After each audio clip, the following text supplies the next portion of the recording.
I'm a little bit of an Energizer bunny. I really like the way it makes brain space for other things to go for a run in the mornings. The long runs on the weekends, that's actually really precious time.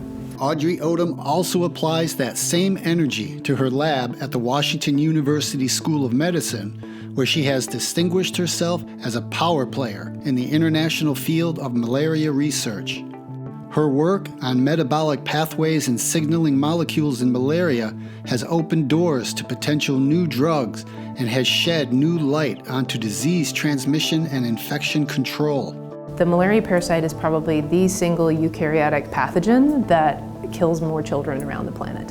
And so as someone who's deeply interested in child health and global health and childhood infectious diseases, it was really a natural fit for me. One of her most recent discoveries is that the malaria parasite can show up in the breath of children with malaria. She and her colleagues are in the early stages of developing what would be a game-changing breath sensor to provide rapid and accurate diagnosis from a single exhaled breath.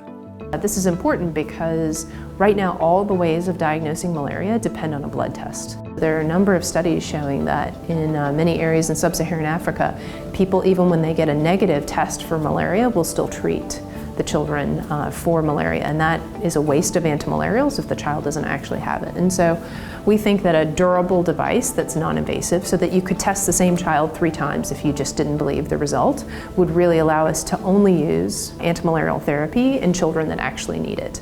And that would help people save money, and that would really assist the malaria control efforts. Odom was born and raised in High Point, North Carolina. She earned a bachelor's degree in biology with a minor in chemistry at Duke in 1996. It was during that time that she was introduced to lab research through a freshman year work-study program. And I just loved it. I mean, I just absolutely loved it.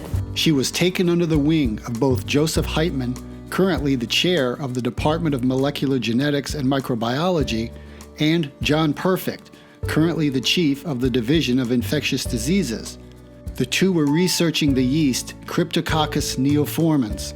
And so I ended up spending 2 years working on Cryptococcus neoformans, so really immersed in sort of the fungal pathogenesis world. I'm sure my direction was changed by that.